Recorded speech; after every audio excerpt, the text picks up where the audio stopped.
Welcome to SS news. నేను మీ శోభ.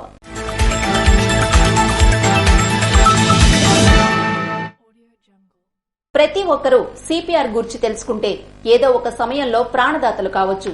ఇటీవల కోటబొమ్మాళిలో జరిగిన ఓ సంఘటన దీనికి ఉదాహరణ. ఇటీవల కోటబొమ్మాళిలోని విద్యుత్ నగర్ లో నివాసముంటున్న చిన్నప్పన్న అనే వ్యక్తికి కార్డియాక్ అటాక్ కావడంతో అపస్మారక స్థితికి వెళ్లారు. అయితే అక్కడే ఉన్న శ్రీకాకుళం జిల్లా నరసన్నపేట పట్టణంలో ఫిజియోథెరపిస్ట్ డాక్టర్ గా పనిచేస్తున్న డాక్టర్ సంధ్యారాణి అందుకు వెంటనే స్పందించి సదరు వ్యక్తికి సిపిఆర్ చేసి ప్రాణాలు కాపాడారు. అనంతరం వైద్య సహాయానికి తరలించారు. ఈ సందర్భంగా సంధ్యారాణి మాట్లాడుతూ ప్రతి ఒక్కరూ సిపిఆర్ చేయటం అనేది విధిగా తెలుసుకోవాలని, అప్పుడే ఏదో ఒక రోజు ఒకరికైనా ప్రాణదానం చేసే అవకాశం ఉంటుందని పేర్కొన్నారు. నా పేరు సంధ్యారాణి అండి. నర్సన్పేటలో ఇందిరానగర్లో ఫిజియోథెరపిస్ట్గా నేను చేస్తున్నాను. మొన్న వినాయక చవితి సందర్భంగా కోడబొమ్మాలు వెళ్ళాను మా అమ్మ వాళ్ళ ఇంటికి. వాళ్ళు విద్యుత్ నగర్లో ఉంటున్నారు. అక్కడున్న ఎదురు ఇంటిలోనే గట్టిగా కేకలు అరుపులు వినిపిస్తే ఏంటని వెళ్ళాను. వెళ్ళేసరికి ఆ వ్యక్తి అపస్మారక స్థితిలో ఉన్నారు. అతను వెంటనే నేను చూసి శ్వాస తీసుకోవడం ఆగినట్టుగా అనిపించింది. అప్పుడు వెంటనే అతన్ని దగ్గరలో ఉన్న బెడ్ మీద పెట్టి సిపిఆర్ చేయడం స్టార్ట్ చేశాము. మనం ఎప్పుడైనా కూడా సిపిఆర్ చేయడం అంటే అండి, ఎంత ప్రెజర్ ఇవ్వాలో అంత ప్రెజరే ఇవ్వాలి. అలాగే ఏంటంటే ఒకవైపు మనం ప్రెజర్ ఇస్తూ గుండె మీద ఇస్తూ నోరు ద్వారా ఇంకొక పర్సన్ శ్వాస అందించాలండి. వాళ్ళ నోటిలో నోరు పెట్టి శ్వాస అందించాలి. రెండూ చేస్తుండాలి.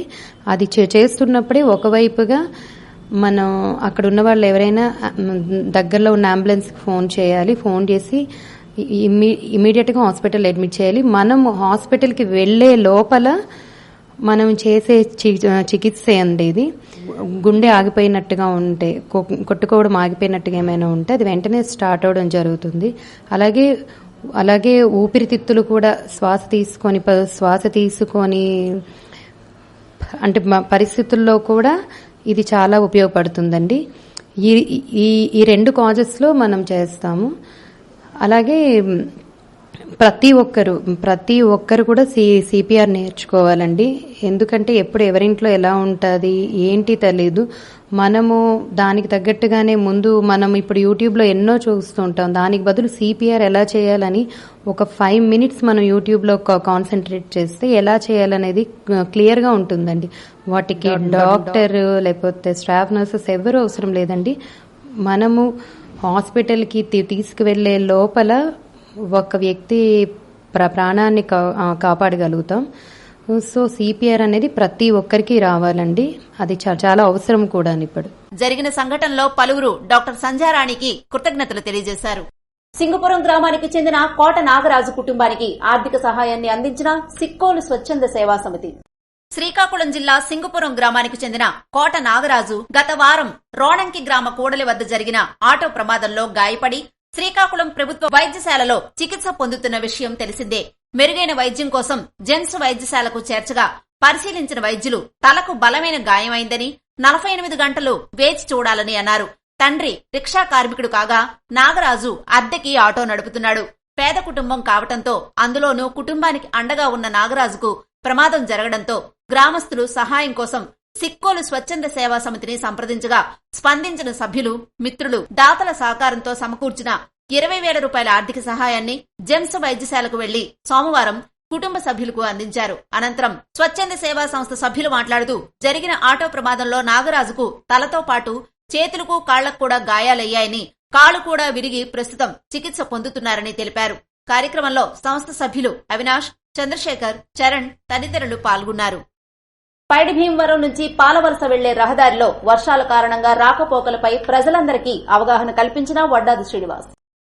ఎచ్చెర్ల నియోజకవర్గం రణస్థలం మండలం సంచాం నుంచి పైడి భీమవరం మరియు పైడి భీమవరం నుంచి పాలవలస వెళ్లే రహదారుల్లో కల్వర్టుల మీద నుండి భారీగా నీరు ప్రవహించడంతో స్థానికులకు ఎస్ఐ చిరంజీవి, ఏఎస్ఐ రమణమూర్తి ఆధ్వర్యంలో పైడి భీమవరం జనసేన పార్టీ నాయకులు, శ్రీకాకుళం జిల్లా జనసేన పార్టీ కార్యదర్శి వడ్డాది శ్రీనివాసరావు ప్రజలందరికీ అవగాహన కల్పించి రాత్రికి వర్షాభావం ఎక్కువ ఉండడంతో బ్రిడ్జిపై నుంచి నీరు ఎక్కువగా ప్రవహించడం వల్ల జాగ్రత్తగా ఉండాలని, రాకపోకలను మార్చుకోవాలని, స్థానికులు జాగ్రత్తగా ఉండాలని వివరించారు.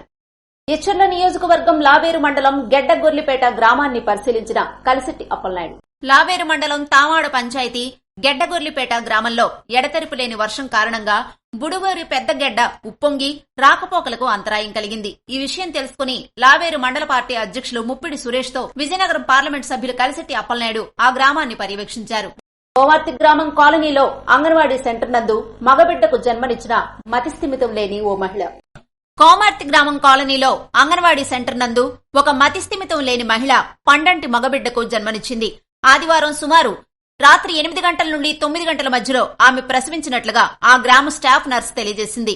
ఈ వర్షంలో, ఈ గాలిలో ఆమె ఎలా ఉందో కనీసం బిడ్డను ఎత్తుకునే జ్ఞానం కూడా ఆ మహిళకు లేదని అంగన్వాడీ కార్యకర్త సరస్వతి, ఆ గ్రామ స్టాఫ్ నర్సు తెలిపిన వివరాల ప్రకారం నర్సనపేట ఎస్ఐ తమ సిబ్బంది కానిస్టేబుల్ దాల్నాయుడు మరియు గోపాల్ను కోమార్తికి పంపి ఆ తల్లి బిడ్డలను క్షేమంగా 108 అంబులెన్స్ లో నర్సనపేట పీహెచ్సీలో జాయిన్ చేయించారు. ప్రస్తుతం తల్లి బిడ్డ ఆరోగ్యంగా ఉన్నారని ఆసుపత్రి వైద్యులు తెలియజేశారు.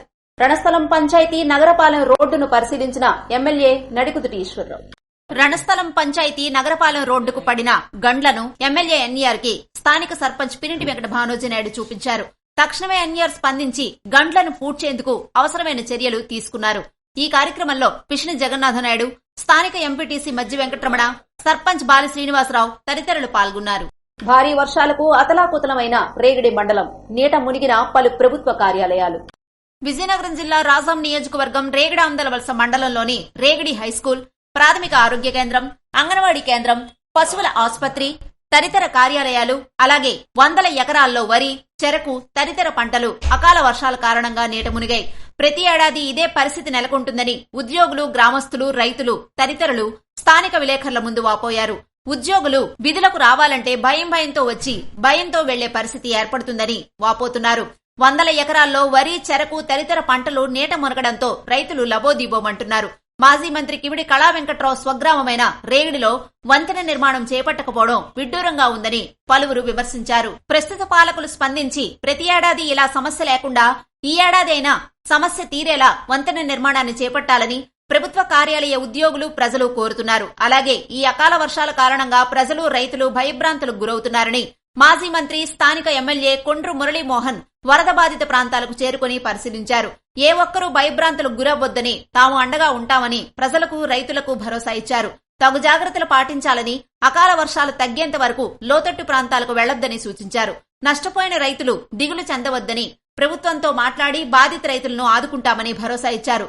రాజాం రూరల్ సీఐ ఉపేందర్ రావు ముంపుడు గ్రామాల్లో పర్యటించి ప్రజలకు తగు జాగ్రత్తలు తెలియపరిచి ఎవరూ భయభ్రాంతులకు గురవ్వొద్దని, ఎటువంటి సహాయం కావలసి వచ్చినా 100కు ఫోన్ చేయాలని లేదా స్థానిక పోలీస్ స్టేషన్ కి ఫోన్ చేస్తే తాము, తమ సిబ్బంది సహాయానికి అందుబాటులో ఉంటామని భరోసా ఇచ్చారు. అలాగే ఒకవైపు స్థానిక తహసీల్దార్, ఎంపీడీఓ, వ్యవసాయ అధికారి, ఏపీఎం, ఏపీఓ, ప్రతి ప్రభుత్వ ఉద్యోగి, అలాగే మరోవైపు టీడీపీ నాయకులు రేగిడి, కొమిరి వెంకటాపురం, బొడ్డవలస తదితర ముంపుడు గ్రామాలను సందర్శించి అవగాహన కల్పిస్తూ తమ అందరం అందుబాటులో ఉంటామని, ఎవరూ భయభ్రాంతులకు గురికావద్దని ధైర్యాన్ని ఇస్తూ పర్యటిస్తున్నారు.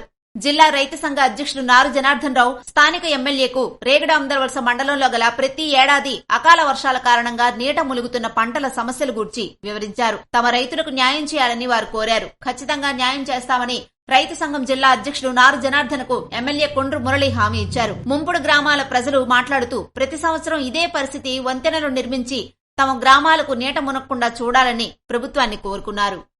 విజయవాడ ఈస్ట్ 16వ డివిజన్ లో పర్యటించిన పాతపట్నం నియోజకవర్గ శాసనసభ్యులు మామిడి గోవిందరావు. ముఖ్యమంత్రి ఆదేశాల మేరకు విజయవాడ 16వ డివిజన్ భూపేష్ గుప్తా నగర్ లో వరద నష్టం గణనలో ఇంటింటిగా పర్యటించిన పాతపట్నం నియోజకవర్గ శాసనసభ్యులు మామిడి గోవిందరావు వరద బాధితులకు నిత్యావసర సరుకులు పంపిణీ చేశారు. కలుషిత వాతావరణంలో ఉన్న ప్రజలకు నిత్యం వైద్య సదుపాయాలు కల్పించేటట్లు ఆదేశించారు. వరదల్లో సర్వం కోల్పోయిన కుటుంబాలను మామిడి గోవిందరావు పరామర్శించారు. వారికి ధైర్యం చెప్పి ఎన్డీఏ కూటమి మరియు ముఖ్యమంత్రి అండగా ఉంటారని భరోసా కల్పించారు. ముఖ్యమంత్రి సహాయ నిధికి విజయవాడ వరద బాధితుల సహాయార్థం విరాళం అందించిన ఎమ్మెల్యే మామిడి గోవిందరావు. ముఖ్యమంత్రి నారా చంద్రబాబు నాయుడికి వరద బాధితులకు బాసటగా 10 లక్షల రూపాయలు చేయూతనందించిన పాతపట్నం నియోజకవర్గ శాసనసభ్యులు మామిడి గోవిందరావు ఇటీవల కురిసిన భారీ వర్షాలకు అతలాకుతలమైన విజయవాడ మహానగర ప్రజలకు బాసటగా ముఖ్యమంత్రి సహాయ నిధికి తన వంతుగా 10 లక్షల రూపాయల చెక్కును సోమవారం విజయవాడలో మామిడి గోవిందరావు అందజేశారు.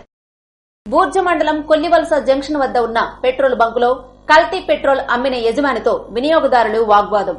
బూర్జ మండలం కొల్లివలస జంక్షన్ వద్ద మణికంఠ పెట్రోల్ బంకులో కల్తీ పెట్రోలు యజమానుల అమ్మకాలు చేపట్టడంతో వాహనదారులు యజమానులతో గొడవకు దిగారు. కల్తీ పెట్రోల్ తో తమ వాహనాలు చెడిపోతున్నాయని, ఇలా నీటితో కూడిన కల్తీ పెట్రోల్ అమ్మకాల వల్ల ప్రయాణం మధ్యలోనే ఆగిపోయి ఇబ్బందులు ఎదుర్కొంటున్నామని వాహనదారులు ధ్వజమెత్తారు. పోలీసులకు ఫిర్యాదు చేశారు. తుఫాను ధాటికి విలవిలలాడుతున్న పలు గ్రామాలు. పోలాకి మండలం సుసరాం, ప్రియాగ్రహారం, డిఎల్పురం గ్రామాల్లో తుఫాను కారణంగా పలు వ్యవసాయ భూములు నేలమట్టమయ్యాయి. రెండోసారి తుఫానుతో వ్యవసాయమంతా నీటిపాలు అయిందని రైతులు లబోదిబోమంటున్నారు. ప్రభుత్వాలు మారినా ఈ భూములకి శాశ్వత పరిష్కారం అంటూ ఏ ప్రభుత్వం కూడా చేయలేదు అని రైతులు తమ ఆవేదన వ్యక్తం చేశారు. ఇక్కడ సుమారు 500 ఎకరాల భూమిని రైతులు సాగు చేస్తున్నారు. ప్రతి సంవత్సరం కూడా వర్షాలు పడితే ఈ ప్రాంత రైతులంతా వ్యవసాయం పోతుందని వాపోతున్నారు. ఎగువ పొలాల నుండి వచ్చే వర్షం ఈ పొలాల మీదుగా సముద్రంలో కలవడానికి సరైన మార్గం చూపిస్తే ఇక్కడ రైతులందరూ వ్యవసాయ పొలాలు సాగు చేసుకోవటానికి ఎటువంటి ఇబ్బంది కూడా ఉండదు అని వారు విజ్ఞప్తి చేశారు. ఇవి ఈనాటి వార్తలు. మరిన్ని వార్తలతో మళ్లీ కలుద్దాం. చూస్తూనే ఉండండి SS న్యూస్.